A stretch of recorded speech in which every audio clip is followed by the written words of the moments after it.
What's going on, guys? It's X, and welcome back to the channel. I know it's been a minute, and I apologize, but we're back with a new video, and today, as Divines is just around the corner in Japan, technically it's already out if you consider the start decks is officially the start of Divines, even though we're middle set 1. Regardless, semantics aside, we're going to rank all of the set releases in 2023 for Cardfight Vanguard, English side. So, yeah, that's pretty much what we're going to do today. Just something to kind of warm myself back up to start the new year. And so here's the caveat. 1, they had to be released in the English version of the game. 2, they have to be in wide distribution. So stuff like the, the Deluxe Collector set? Yeah, no, that doesn't count. We're not doing that. So, with all that being said, let's kind of get started. So, I've been saying on this, so I've already ranked them and rethought about them and whatnot. So this is how the rank is going to go. Obviously, we've got 12 to 13, meaning like you're the worst of the worst, and we'll go all the way up to the top. That's how it's going to go. With that being said, I think we're going to start with the 13th slot, which is an English exclusive, and that is the Malevolent Mask. Malevolent Mask. Wow, I couldn't say that right.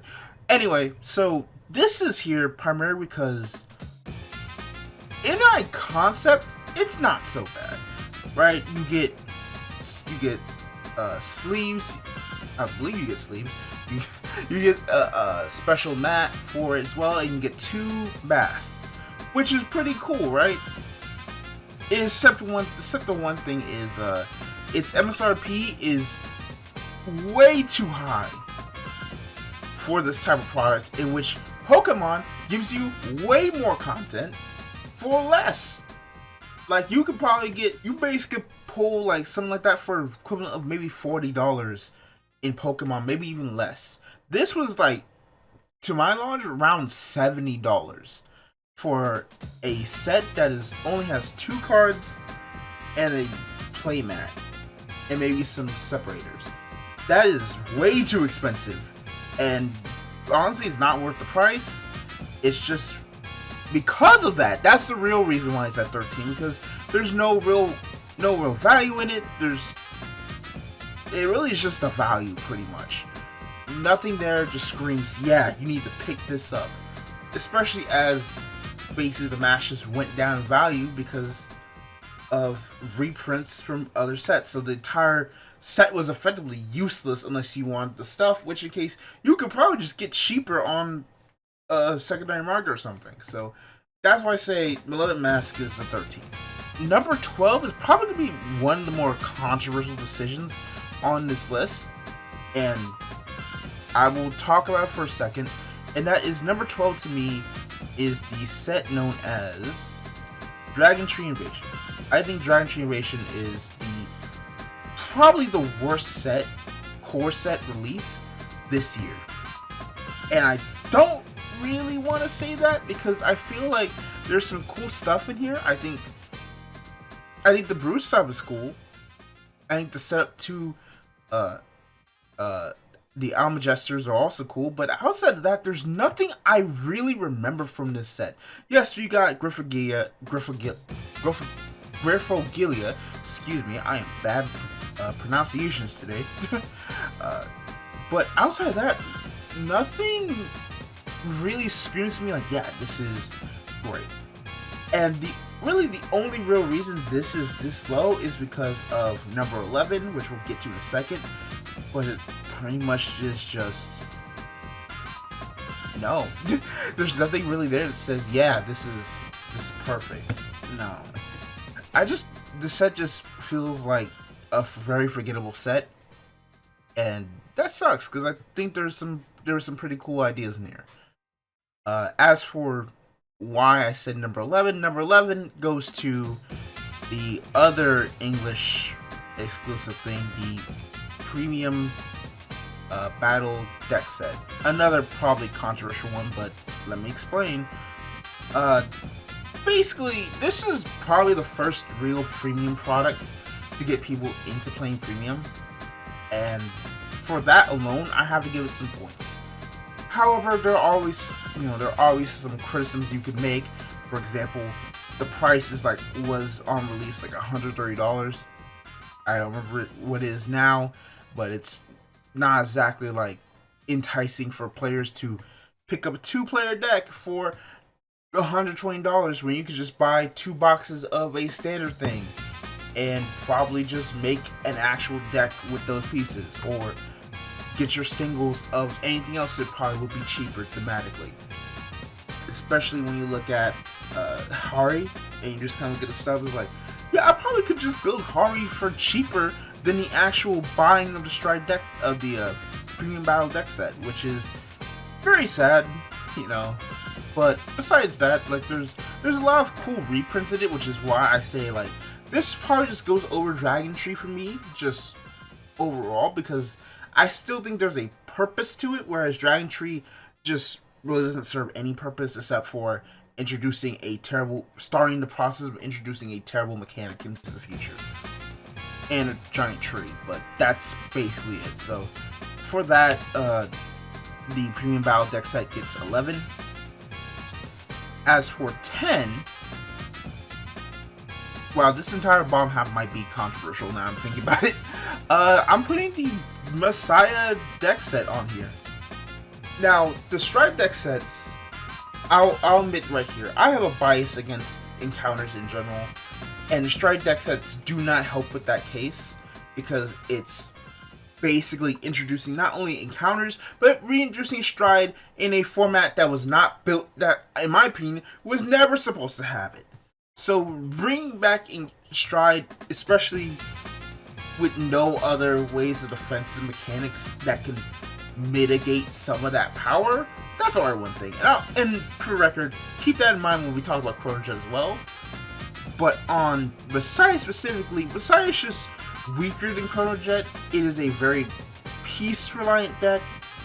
It is, you know, it obviously needs a lot of more outside support to kind of get itself going, as opposed to Jet, which you basically just need Jet and you pretty much are fine. All you need to do is just... Meanwhile, Messiah just needs a little bit of help, and even then it's still not as strong, and it's proven that it's not as like long-lived as Jet has either, or any other like major deck that is released within its time frame. So that's why I say Messiah is number 10. Number 9 is going to be Clash of the Heroes. I love the Craycross Civic stuff, but I take points off of Clash of the Heroes because Clash of Heroes is basically every deck kind of getting a similar thing, which is, oh, we've got this special form ride that we use as like a super move. It's meant to be like the new Grade 3s are meant to be more so as like special moves, you know, like Beyblade, you know, and like supers. They're meant to be like supers that like do their mechanic but bigger and more, you know, arguably more cost effective. But I feel like the trade-off for that is also one, depending on which one you are, it's either a buff in case of chaos, which, holy crap, literally needs that, or it's in the case of Aurora Pilot in this like middle ground of it being just and Ava is just kind of also cool too. I think Ava's is really strong. I think Tower Hero is really strong. I think Thegria's is good, but also like crumbles, like floods the deck with a bunch of Grade 3s, which at that point in time the deck really could not really withstand all that. So that being the case, it basically just kind of leads to a whole bunch of things. And then I think the best part of this product is the Bane Dream crits, which greatly like lower the price of normal crits, adding more crits into standard in general. More triggers into standard is always good. Like Divine's set 1 is already good just for including generic triggers, and I wish they put them in every set from now on. Like, please, I appreciate that. Just put those generic triggers in there. You don't really need to do anything. At least that way you add in potential for drafting in Vanguard again, because it's been very hard to even do that. So I think that decision is just probably better. But outside that, like outside the Bane Dream stuff, you know, they kind of just like moved it over one set to, and then like was it Mushi King or Quince that was supposed to be in here? That's gone.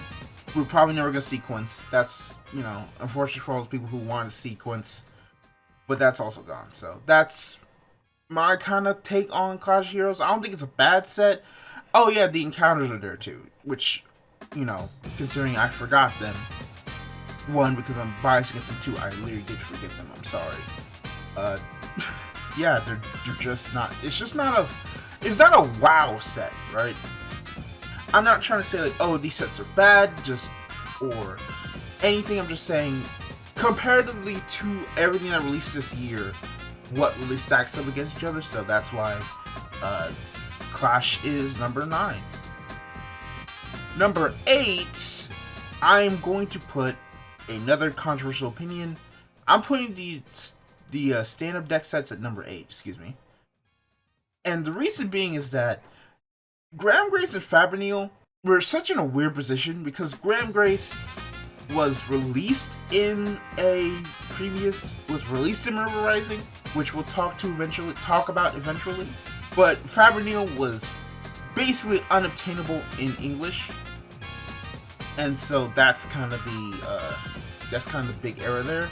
It's like, why was it not given as like a promo for like Clash of the Heroes to coincide with? But I digress. But because of that, a certain other card in Fabrinil was unobtainable until the deck set released, which was its promo that it desperately needs, and now that promo is somewhere like $15-$20 for a not even like tiered deck, right? I think you can kind of look at all those tier lists and be like, people haven't really tiered either of these decks in the competitive landscape. Very casual, but that's one thing. Arguably the best one out of all three of them is Orphis, but that's only because Orphis Mask came out combined with it being a reprint of Orphis Regis, which desperately needed it because it was part of a terrible side set, the Festival Booster, and basically just effectively a reprint thing for Orphis with new, very good support, I will say. It gives Graham Grace some pretty decent support, and it gives Fabrinil support, but it also kind of prices out players who want to play Fabrinil at the same time, which is kind of crazy because of just how those sets are structured. So it probably put it as like the order is Orphis first, Graham Grace second, Fabrinil third, and Graham Grace and Fabrinil can switch depending on what day it is. On to number 7, and number 7 is going to be, speaking of Graham Grace, Minerva Rising. I feel like I shouldn't put this here. I'm gonna be quite honest with you. Honestly, you know what? No. I'm not putting Minerva Rising here. I'm putting Dragon Masquerade here, and then Minerva Rising. And we'll talk about Dragon Masquerade and Minerva Rising at the same time. So, for Dragon Masquerade, it is a fine set. It gives a really good card for Nirvana, the Mirage Nirvana. That's a really good card. A card that desperately needed. It introduced the mask. You know, we got Leonore in here. We got how many masks are there? A whole bunch of them, right? We got like Leonore, and we got, I don't think we got your Jewel Mask. Did we get your Jewel Mask in here? Yeah, we got your Jewel Mask in here. We got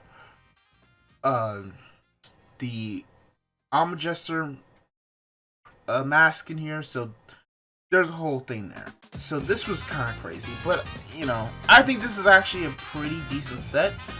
But I don't think it fits up to Minerva Rising, which Minerva Rising, in my opinion, is a really cool set. Minerva was a tier 1 deck. You know, at least a pretty decent tier 1 deck. You know, somewhat tier 1, tier 2, whatever you want to call it. I think bringing in Maelstrom and Silverthorns was also a good choice. I feel like you could have made a different choice with Silverthorns, but that's my bias talking.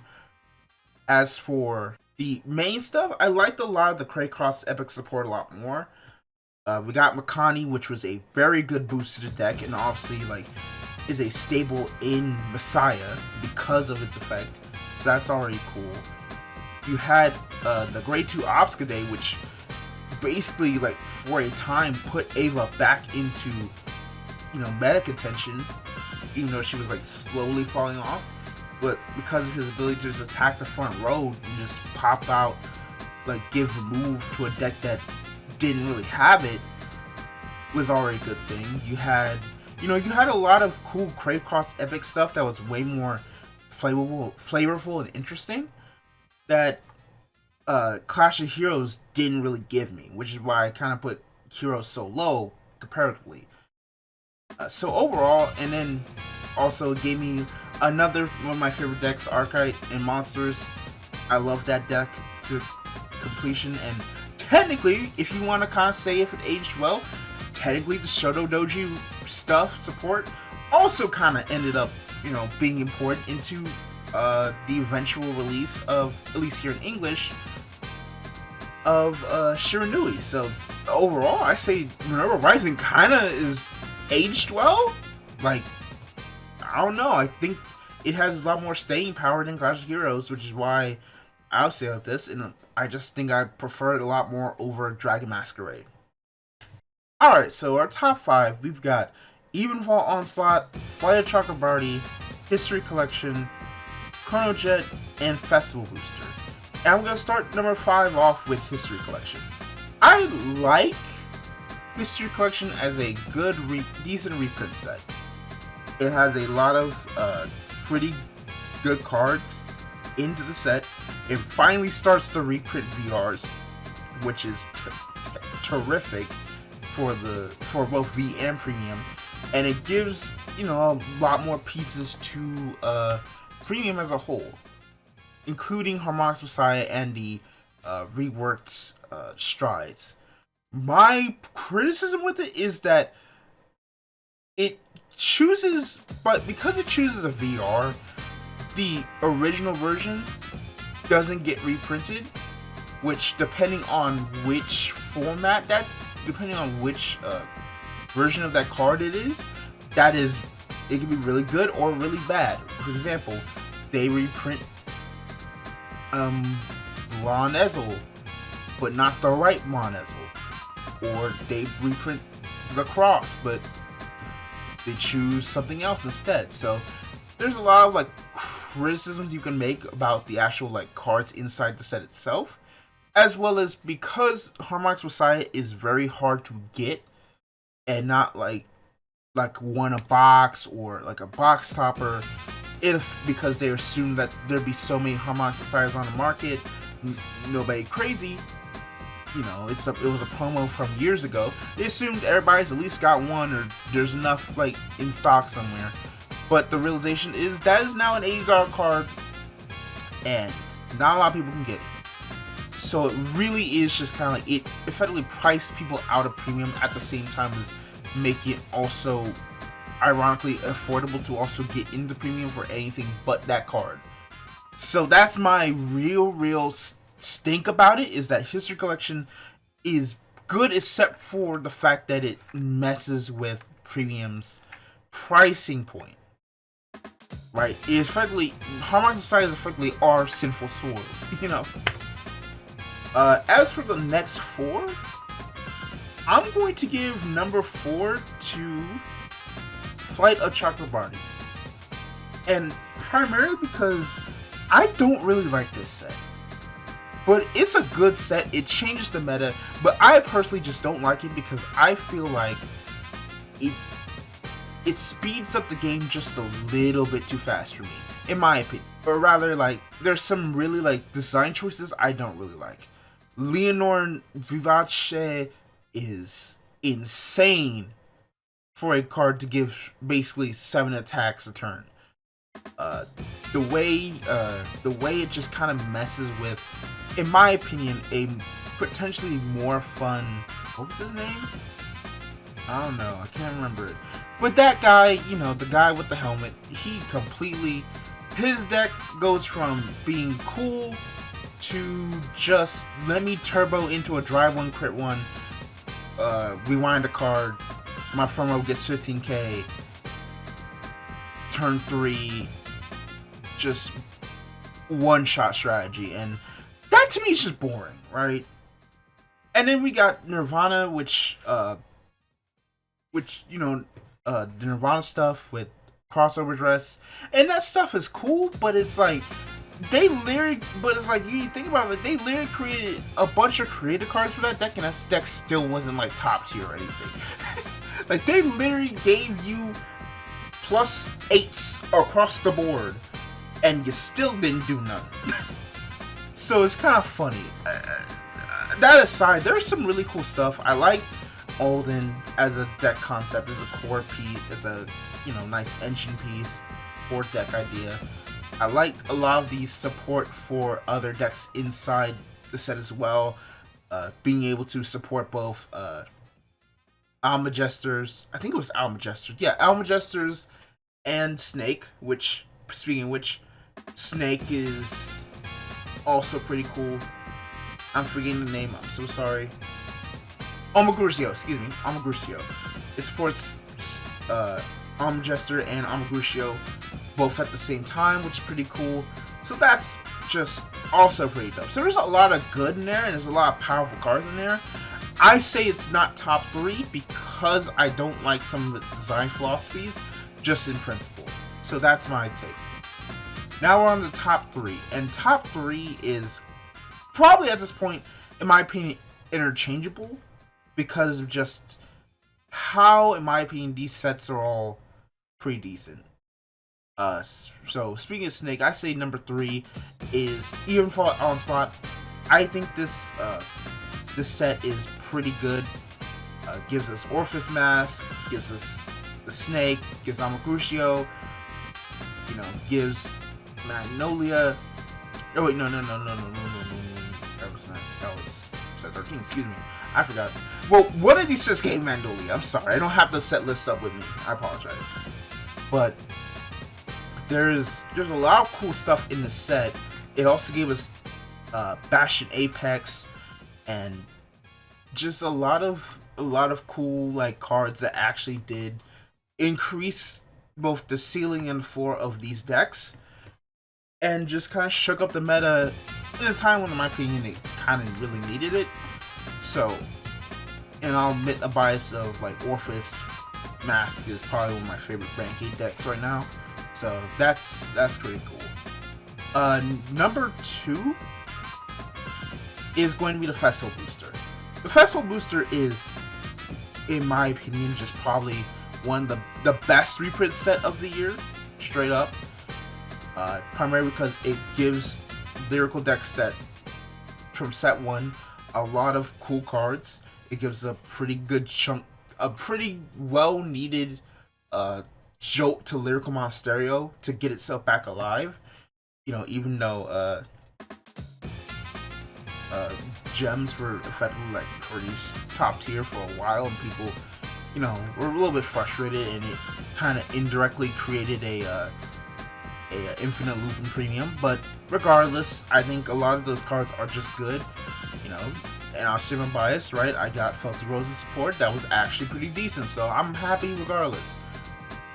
So that's pretty cool, and I think a lot of the reprints are cool there, as well as the 2 new OTs. They basically kind of, at first everyone was like, oh, the red one's gonna be so busted, the blue one sucks, and now people are playing the blue one because people realize, oh, recur one and give an already 100 million power unit an additional critical, meaning if they don't have PG, you just kind of kill them off rip. Like in execution, in like actual gameplay terms, it's like ended up being probably the better one, depending on who you ask, which is pretty cool. And which is, I would say, pretty cool. I think Overtrigger as a whole needs to be gone, but if we're talking about like, you know, still gameplay aspects, it's still pretty cool. So I like Festival Booster 2023. I think this set was dope. Which at this point, we talk about number 1. You already know. I think, again, interchangeable, but I think The Chrono Jet Stride set was probably the best one of the year because it came early. It is shown immense value in just buying that, because even now it's still at least like a tier 2, tier 3 like rogue strategy, and as long as it, as well as it's very generic, Jet is generic, timely ish things are also generic. It has a really good first stride, has a really cool second stride in next stage, which next stage is always dope. And its build is flexible. You had the base decks that people were running for a long time, and now it's kind of more so evolved into something like Order Jet, something that can just make, has a lot more offensive and defensive capabilities to just plus and win the game off of that advantage. So yeah, I say that pretty much like this is probably like one of the best like sets for somebody new to get into the game to play. It teaches you the mechanics of 2 games and has a pretty cool like premium thing that for sets stride decks to come to kind of be the standard. It is the standard, no pun intended, of entry, like premium entry product. And that is the list basically. So yeah, I really do at the end of this think that this is my ranking for all the sets of 2023. I'm sorry it took a while to kind of get out without that, but again, my opinion. What do you think of 2023's Cardfight Vanguard releases? Do you think there's some things on this list that can be switched?